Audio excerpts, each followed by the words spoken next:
আসসালামু আলাইকুম রহমতুল্লাহ বারাকাত। ইন্নাল হামদুলিল্লাহ ওয়াসসালাতু ওয়াসসালামু আলা রাসূলিল্লাহ। প্রিয় ধর্মপ্রাণ মুসলমান ভাই বন্ধুগণ, সকলকে আরবিতে কোরআনের বাণী চ্যানেলের পক্ষ থেকে আন্তরিক শুভেচ্ছা ও অভিনন্দন। প্রিয় মুসলমান বন্ধুগণ, আজকে থেকে আমাদের কোরআনের ক্লাস শুরু হতে চলেছে। আজকে আমাদের আরবিতে কোরআনের বাণী চ্যানেলের প্রথম ক্লাস। তো আমরা কোরআন ক্লাস করব। তো কোরআন ক্লাস করার জন্য আমাদেরকে প্রথমেই আরবি হরফ জানতে হবে। আরবি হরফ সহি করে পড়তে হবে। যদি আপনি আরবি হরফ সহি করে পড়তে পারেন, তাহলে পরবর্তীতে কোরআন তেলাওয়াত করতে গেলেও আপনার সহি হয়ে যাবে। আর যদি হরফেই সহি না হয়, তাহলে কোরআন তেলাওয়াতও আপনার সহি হওয়ার সম্ভাবনা খুবই কম।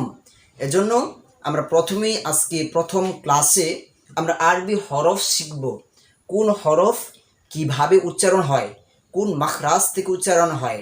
তো প্রিয় বন্ধুগণ, আমরা জানি আরবি হরফ হচ্ছে 29টি। আরবি হরফ 29টি। এই 29টা হরফের জন্য 17টি মাখরাজ রয়েছে।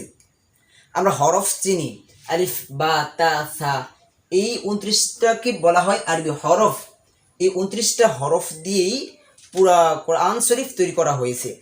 তো এই 29টা হরফ 17টি মাখরাজ থেকে আসছে। তো মাখরাজ কি? মাখরাজ হচ্ছে আরবি হরফ যে স্থান থেকে উচ্চারণ হয় তাকে বলা হয় মাখরাজ। উচ্চারণের স্থানকে বলা হয় মাখরাজ। অর্থাৎ যেমন আমি বাসা থেকে ক্লাসে আসছি, আমার বাসা, আমি আসছি বাসা থেকে, ওই বাসাটা হচ্ছে একটা স্থান, ওই স্থানটা হচ্ছে মাখরাজ। ঠিক তেমনই হরফ যে স্থান থেকে উচ্চারণ হয় সেই স্থানকে বলা হয় মাখরাজ। তো এই 29টা হরফের জন্য 17টা মাখরাজ রয়েছে। তো আজকে আমরা প্রথম ক্লাসেই আরবি হরফ 29টি মাখরাজ দিয়ে উচ্চারণ করব, সহিভাবে উচ্চারণ করার চেষ্টা করব। তো আসুন আমরা আরবি হরফ উচ্চারণ শিখি। কীভাবে আমরা আরবি হরফ উচ্চারণ করব। প্রথম হরফ হচ্ছে আলিফ। আলিফ আলিফ। যখন আলিফ উচ্চারণ করব, তখন সামনের উপরের দুই দাঁতের আগা, সামনের উপরের দুই দাঁতের আগা নিচের ঠোঁটের পেটের সঙ্গে এসে লাগবে। সামনের উপরের দুই দাঁতের আগা নিচের ঠোঁটের পেটের মধ্যে এসে লাগবে। আলিফ আলিফ আলিফ। এরপর হরফ হচ্ছে বা। বা। বাটা হচ্ছে যখন বা উচ্চারণ করব, তখন ঠোঁটের বিজা অংশ, ঠোঁটের বেজা অংশ থেকে বা উচ্চারণ হবে। বা বা। পরে হরফ তা। জিহ্বার আগা সামনের উপরের দাঁতের গোড়ার সঙ্গে লাগবে। তা। জিহ্বার আগা সামনের উপরের মাড়ির দাঁতের গোড়ার সঙ্গে, সামনের উপরের দাঁতের গোড়ার সঙ্গে। তা। তা। সাথে সাথে উচ্চারণ করতে হবে। যদি সাথে সাথে উচ্চারণ না করেন, তাহলে আপনার যে হরফের মধ্যে জড়তা, এই জড়তা থেকে যাবে, জড়তা কাটবে না। এজন্য আমার সাথে সাথে উচ্চারণ করার চেষ্টা করবেন, ইনশাআল্লাহ আস্তে আস্তে জড়তাটা কেটে যাবে। তা। তা। সা। সা। সা উচ্চারণ করার সময় জিহ্বার আগা সামনের উপরের দুই দাঁতের আগার সঙ্গে, জিহ্বার আগা সামনের উপরের দুই দাঁতের আগার সঙ্গে। সা। সা। সা। পরে হরফ হচ্ছে জিম।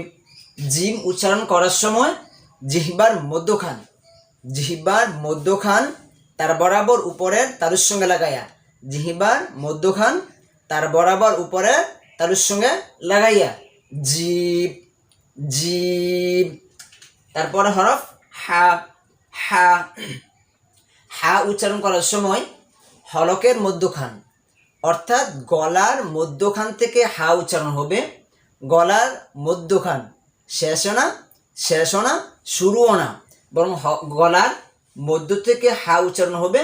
এবং গলাটা চাপে, আরবি হরফের মধ্যে দুটো হা আছে, এটা একটা হা আর আরেকটা হচ্ছে এইটাও হা। তো এই হাটা উচ্চারণ করার সময় আসবে গলার মধ্য থেকে, হলকের মধ্য থেকে। হা। হা। হা। তারপরে হরফ খ। খ উচ্চারণ করার সময় হলকের শেষ হইতে, হলকের শেষ হইতে খ উচ্চারিত হয়। হলকের শেষ হচ্ছে ওই যে এটা, এটা হচ্ছে হলকের শেষ।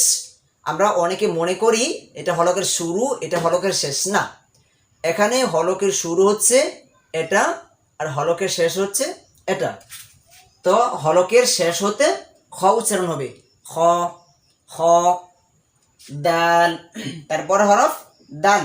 দাল উচ্চারণ করার সময় জিহ্বার আগা সামনের উপরের দুই দাঁতের গোড়ার সঙ্গে লাগাইয়া, জিহ্বার আগা সামনের উপরের দুই দাঁতের গোড়ার সঙ্গে লাগাইয়া দাল দাল দাল দাল।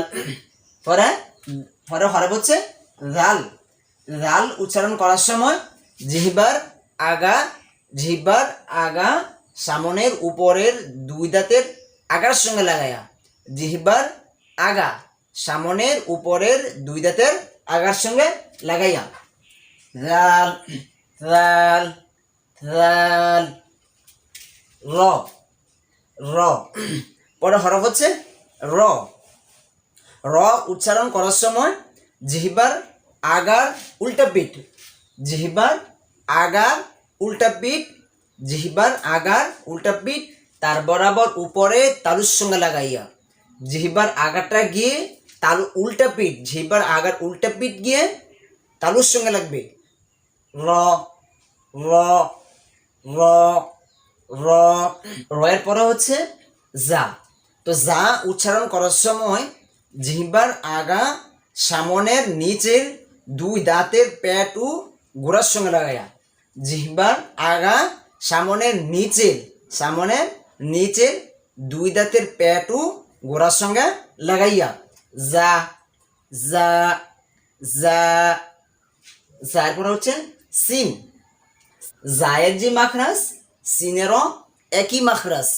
তো সিন উচ্চারণ করার সময়ও জায়ের মতো জিহ্বার আগা সামনের নিচের দুই দাঁতের পেটু গোড়ার সঙ্গে লাগাইয়া সিন সিট সিট।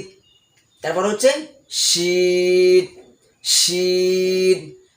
শিনের মাখরাজ হচ্ছে জিহ্বার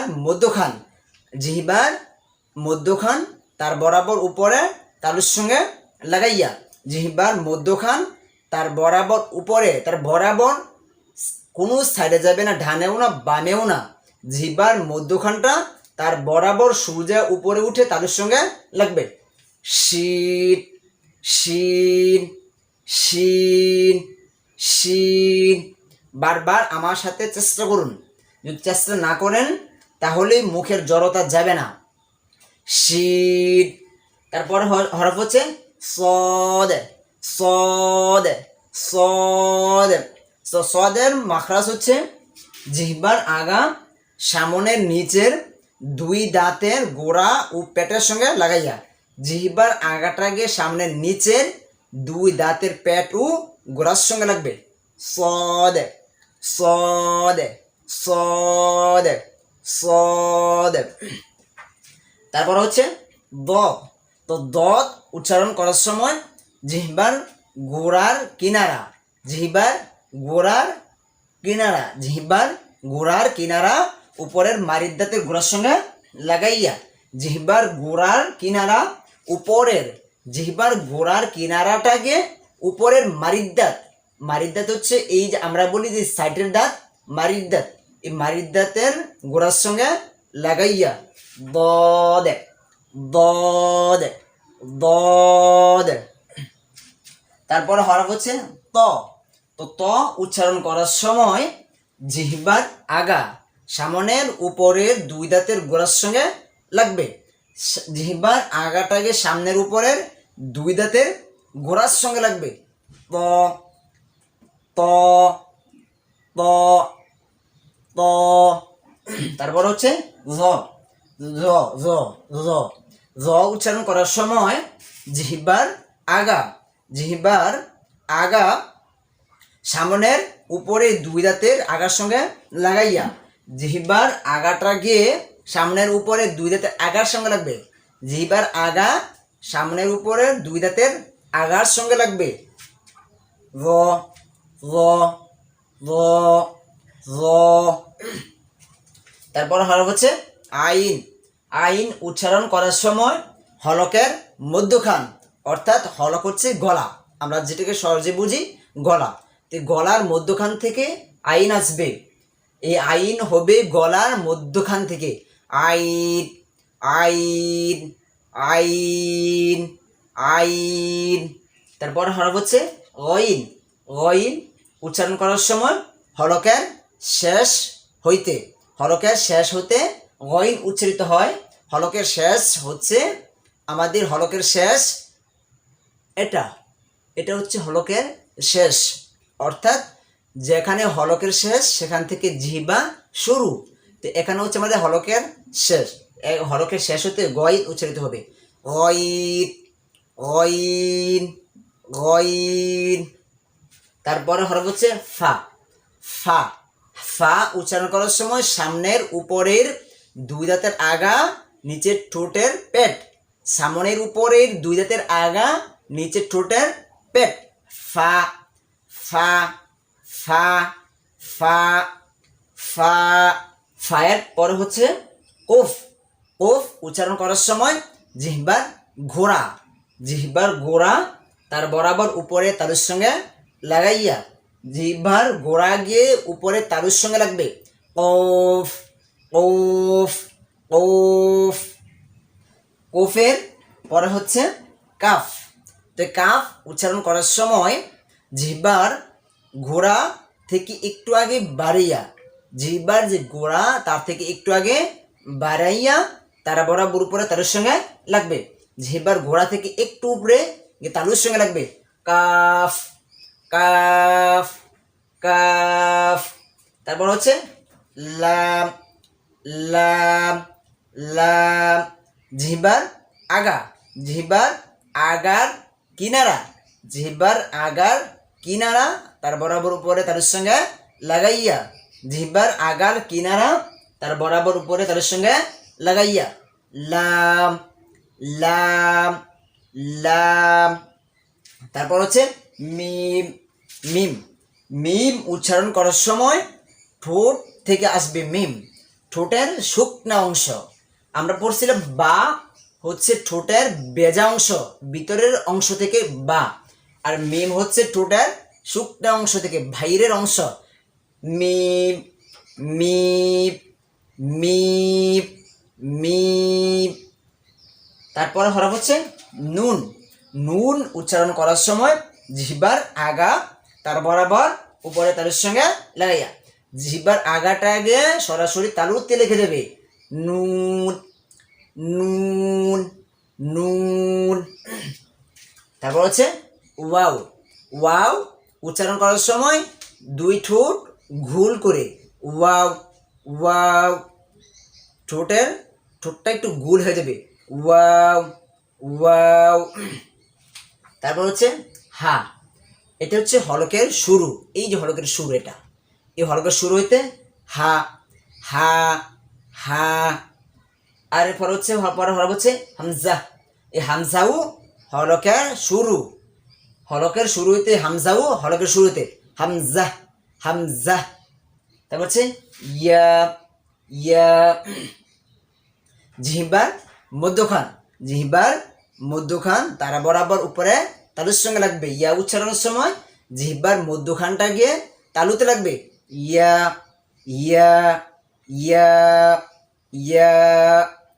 তো ইনশাআল্লাহ আশা করি আপনার চেষ্টা করবেন, চেষ্টা করলে ইনশাআল্লাহ কিছুদিন পরেই আপনারা নিজে নিজেই কোরআন পড়তে পারবেন।